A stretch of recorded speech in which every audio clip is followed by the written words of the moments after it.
अस्सलाम वालेकुम वरहमतुल्लाहि वबरकातुहू। दोस्तों आउं अली हसन अब्बासी आहियां। जेकॾहिं मुंहिंजो चैनल पहिरियों दफ़ो ॾिसी ऐं ॿुधी रहिया आहियो त बराए महिरबानी मुंहिंजे चैनल खे सब्सक्राइब कंदा, बेल आइकन खे क्लिक कंदा। जेकॾहिं मुंहिंजी ऑडियो पसंदि अचे त उनखे लाइक कंदा ऐं कमेंट बॉक्स में पंहिंजी राय खां आगाह कंदा।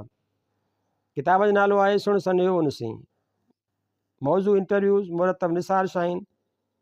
छपाईंदड़ पूरब पब्लिकेशन लाड़काणो सिंध। छापो पहिरियों 2009 ईस्वी। इंटरव्यू आहे ग़ुलाम सरवर मंगीअ जो। कहाणियुनि जे ॿिनि मजमूअनि जेतिरियूं कहाणियूं सर्जींदड़ शाइर, कहाणीकार ऐं नसर नवीस ग़ुलाम सरवर मंगी पंहिंजे ज़िंदगीअ में ग़ैर मारूफ़ अदीब तौरु रहियो। संदसि ज़िंदगीअ में शायदि का बि कहाणी शाया थी न सघी ऐं नई शाइरी छपिजी सघी। अलबत्ता संदसि कुझु मज़मून अख़बारुनि ऐं रिसालनि में शाया थिया। सन 1952 ईस्वीअ में ॻोठ नए गुड ताल के ॾोकिरी हाणोके ताल के बाकराणी ज़िले लाड़काणे में जनम वठंदड़ ही अदीब टीबीअ जहिड़े क़ाबिल इलाज मर्ज़ विघे बिना कंहिं माक़ूल इलाज जे तारीख़ 6 मार्च 2001 ईस्वीअ ते ईद ॾियारे वफ़ात करे वियो। हीउ इंटरव्यू संदसि वफ़ात खां 3 ॾियारा अॻु 2 मार्च 2001 ईस्वीअ ते वरितो वियो।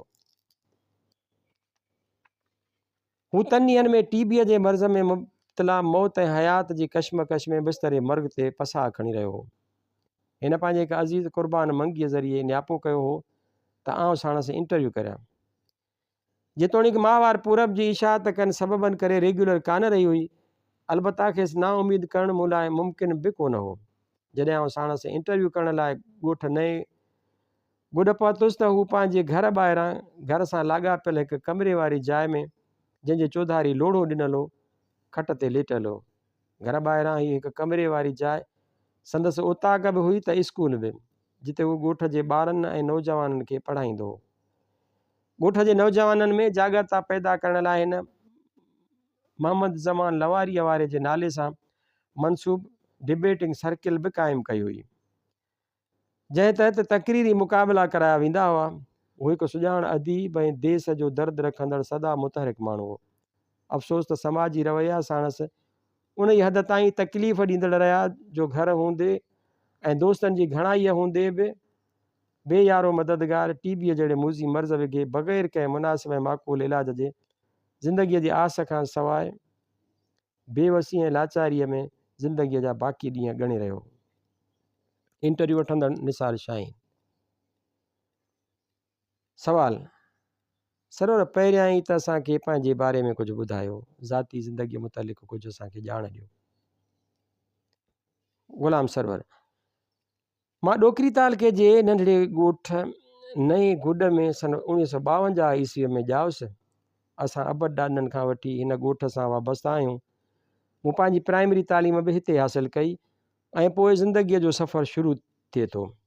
कुझु मरहलनि खां असांजे ख़ानदान में को एॾे वॾे अदबी ज़ौक़ वारा माण्हू त कोन हुआ, पोइ बि बहरहाल समाजी शऊर ज़रूरु रखंदड़ हुआ।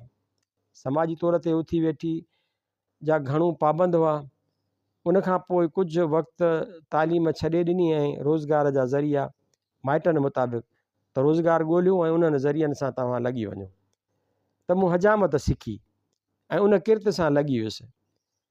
मां राधण स्टेशन ते रहियुसि त ऐं उते मूं 20-30 साल सैलून ते कमु कयो। मैट्रिक बि मूं उतां ई कई। अहिड़ी तरह मुंहिंजी ज़िंदगीअ जी शुरूआति थी।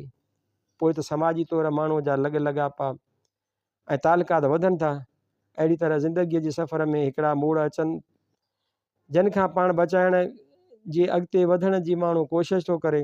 अहिड़ीअ तरह ई मुंहिंजी ज़िंदगीअ जी शुरूआति थी। निसार शाहीन: मैट्रिक तव्हां कॾहिं ऐं कहिड़े साल में कई? पूरी तरह कुझु यादि न आहे। निसार शाहीन: अदब ॾांहुं तव्हांजो लाड़ो कीअं थियो? शुरूआति कीअं थी? कंहिंखां मुतासिर थी तव्हां हिन तरफ़ आया? ग़ुलाम सरवर: इंसान जे अंदर में हिकिड़ियूं मख़सूस सलाहियतूं थियनि थियूं जेके हुनखे पाण ॾे छिकींदियूं रहंदियूं आहिनि, पर इंसान खे समाजी या मुआशी झंझट या हालतूं अदब ॾांहुं वञणु न ॾींदो आहे। अहिड़ियुनि हालतुनि में इंसानु ईअं हूंदो आहे जीअं वथाण में हिकिड़ो ओपिरो ढॻो। इंसान जे उते दिलि लॻी न सघंदी छो त हू उतां जो आहे कोन।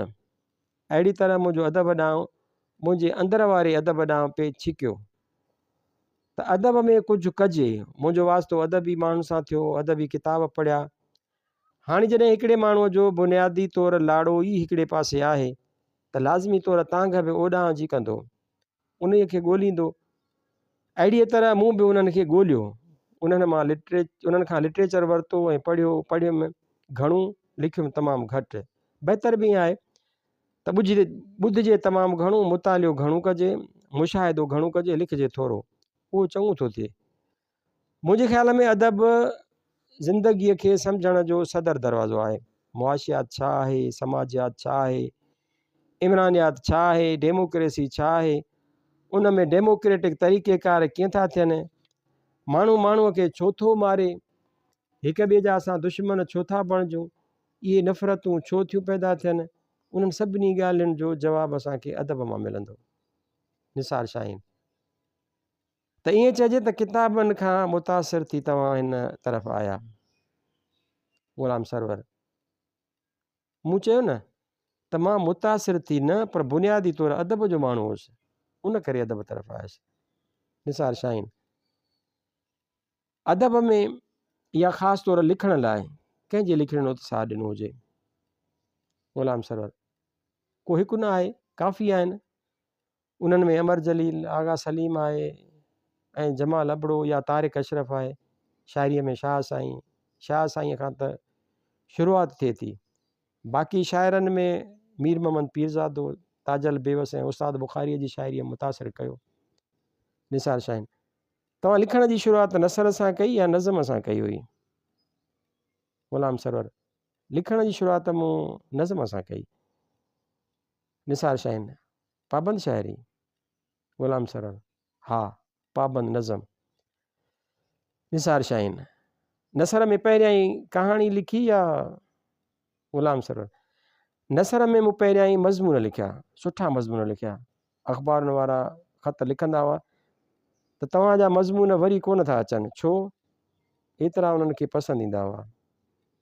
निसार शाहीन, अदब ज़िंदगीअ सां वाबस्ता आहे।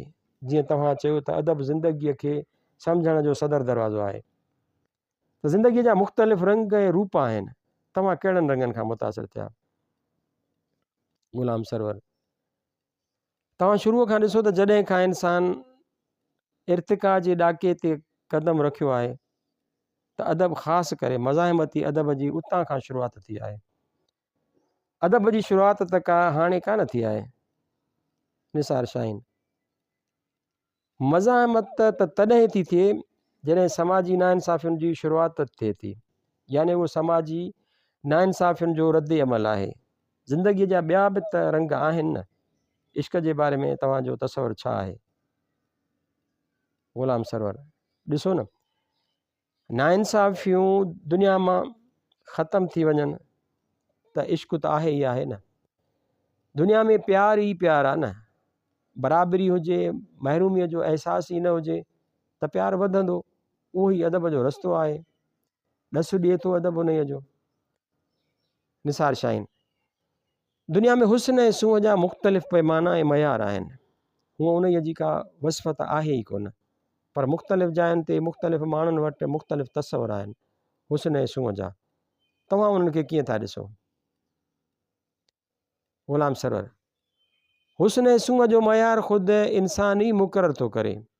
पोइ हू जहिड़ी अखि सां ॾिसंदो, उनखे उहा शइ अहिड़ी रीति संदसि पंहिंजे मयार तहत नज़र ईंदी।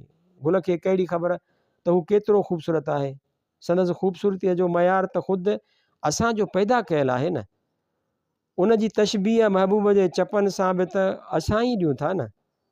हूअं हर का शइ सुहिणी आहे, ख़ूबसूरत आहे। अहिड़ी का शइ जंहिंखे को ॿुधण ऐं ॾिसण ई पसंदि न करे, पर कंहिं महान कविअ जी शाहकार जो हिसो थी वञे त ख़ूबसूरत थी पवंदी आहे। उहो उन अदीब ऐं कविअ जो कमाल आहे त हू कीअं थो उन खे उन ख़ूबसूरतीअ जे मक़ाम ते पहुचाए। निसार शाहीन, तव्हां अदब में मज़ाहिमत जी ॻाल्हि पे कई। सिंध जे महरूज़ी सियासी ऐं समाजी सूरत हाल जंहिंमें नाबराबरियूं ऐं नाइंसाफ़ियूं उरूज ते पहुतल आहिनि, त हिकु अदीब जो उन तनाज़ुर में कहिड़ो किरदारु हुअणु घुरिजे? निसार शाहीन, शाहीन साहब, ग़ुलाम सरवर, शाहीन साहब, जॾहिं नाइंसाफ़ियूं वधंदियूं आहिनि त उन वक़्तु शऊरी बेदारी बि हिकु रफ़्तार सां वधंदी आहे।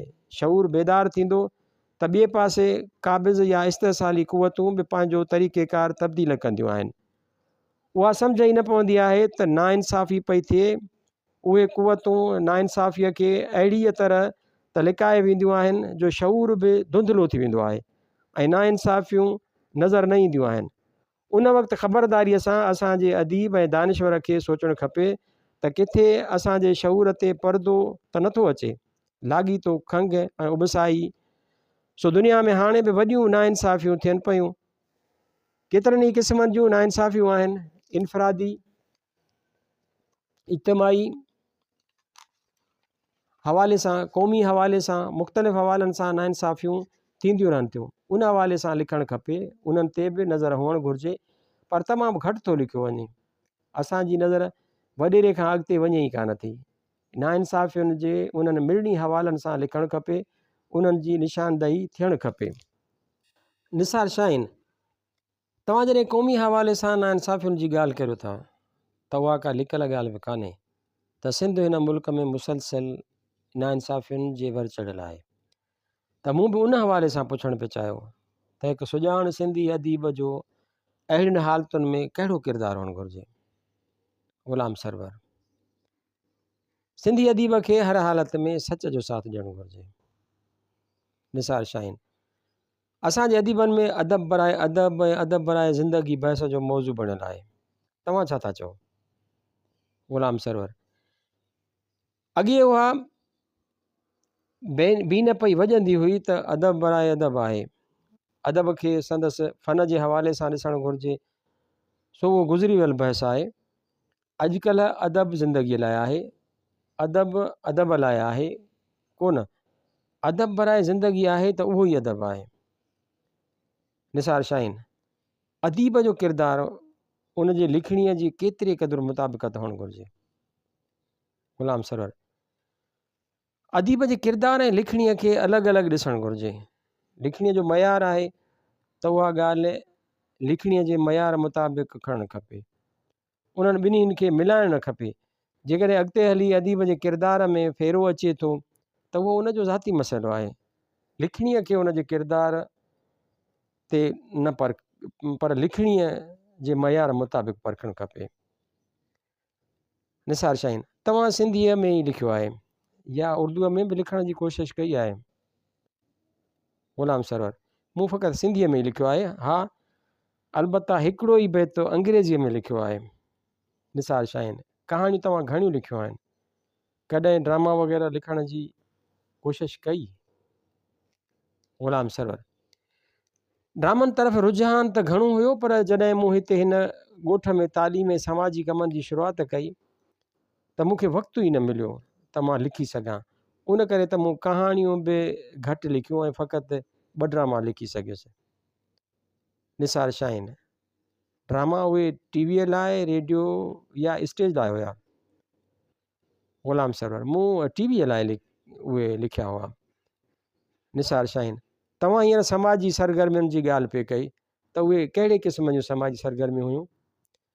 ग़ुलाम सरवर, समाजी पर ख़ासि तौर ते मूं तालीमी ऐं तदरीसी सरगर्मियूं जारी रखियूं ऐं उन्हनि लाइ राति ॾींहं करे मूं पंहिंजे रतु साड़ियो। पूरा 18 साल लूणनि जे पाछनि में छांव में तॾा विछाए उन्हनि ते वेही ॿारनि खे तालीम ॾिनी ऐं उहो तालीमी सफ़र जारी रखियो। उन जी का मोट बि कान मिली ऐं न ई वरी मूं को मोट हासिलु करण जे लाइ उहा ख़िदमत कई हुई। अलबत्ता उन्हनि सरगर्मियुनि जे करे मूं लिखियो तमामु घटि आहे। उन्हनि सरगर्मियुनि खे मूं रुॻो ॻोठ ताईं न रखियो, पर तर जे ॻोठनि में बि जेकॾहिं तव्हां वञी मालूम कंदव त तव्हांखे मुंहिंजनि उन्हनि सरगर्मियुनि बाबति ॼाण मिली वेंदी। मूं हिकिड़ी एजुकेशनल सोसाइटी क़ाइमु करे उहा कोशिशि कई त कीअं माण्हूअ में तालीमी शऊर बेदार कजे। अहिड़ी तरह मूं हिकिड़ी डिबेटिंग सर्किल बि क़ाइमु कई। उन्हनि कोशिशुनि में हाजी सुमरो बि शरीक रहियो। असां तालीमी शऊर पैदा कयो माण्हुनि में ऐं दर दर वञी उन्हनि खे पढ़ण लाइ आमादा कयो ऐं 40 खनि ॿार जन्मा के अणपढ़ियल हुआ ऐं के 5 दर्जा पास उन्हनि खे पढ़ण लाइ तयारु कयो, जिन खे न रुॻो पढ़ायो पर उन्हनि खे कसमनामा ॾियारे उन्हनि खे मैट्रिक जो इम्तिहान बि ॾियारियो। अॼु उन्हनि मां केतिरा ई नौकरियुनि में आहिनि, केतिरा उस्ताद बि आहिनि। अरिड़हं खनि छोकिरियूं बि पढ़ायूं, जन मां बि कुझु अॼुकल्ह नौकरियुनि में आहिनि। प्राइमरी खां वठी BA MA ताईं शागिर्दनि खे मूं पढ़ायो आहे। हिकिड़ो जमूद हुयो ऐं उहो साइंसी उसूल आहे त बीठल शइ ॻरी ॻरी ख़तमु थी वेंदी आहे। बहितरु आहे त उन खे हलायो, छाकाणि त तहरुक वारी शइ खे ई हयाती आहे। उन जमूद खे टोड़े तहरुक में आंदोसीं, ठीकु आहे। पोइ शागिर्दनि जा त रवैया हाणे कहिड़ा बि हुजनि, पर हिकिड़ी शइ रफ़्तार में त अची वई न। जॾहिं इंसानु बीहंदो आहे त उन जी सोच बि हिकु जाइ ते बीही वेंदी आहे। हाणे उहा सोच त मुतहरिक आहे न, पोइ हिकु ॾींहुं ज़रूरु उहा मुस्बत बि थी वेंदी। माण्हू नाउमीद न थिए।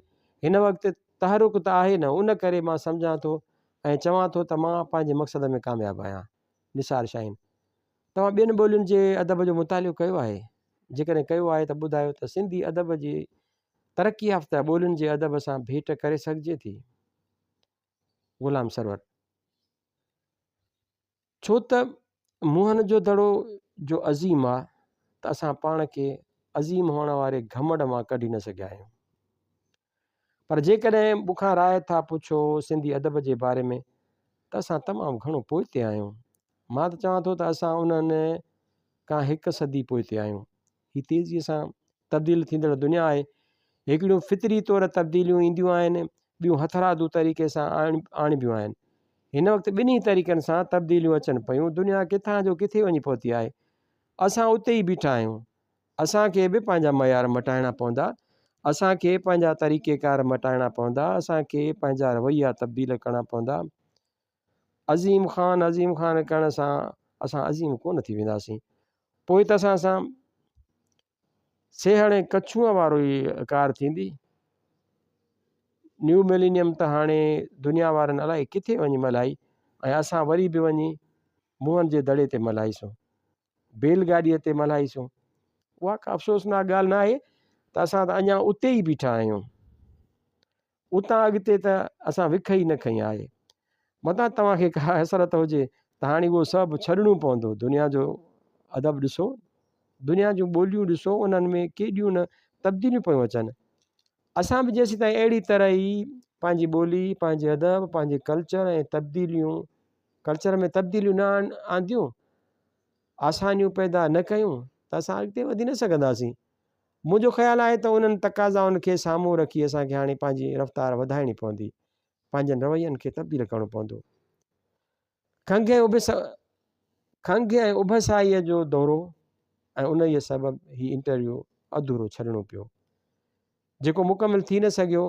ऐं असांजो अदीब दोस्त, शाइर, कहाणीकार ऐं मज़मून निगार, समाज सुधारक ऐं पंहिंजे ॻोठ ऐं पसगरदाईअ में तालीम ऐं तदरीसी शऊर जी जोत खे जगमगाईंदड़ ग़ुलाम सरवर मंगी हिन इंटरव्यू जे 3 ॾियारनि बाद ईद वारी राति अलाए जे कहिड़े पहर में बेवसी, लाचारी ऐं इंतिहाई कसम पुरसी वारी हालत में असां खां जुदा थी वियो। निसार शाहीन।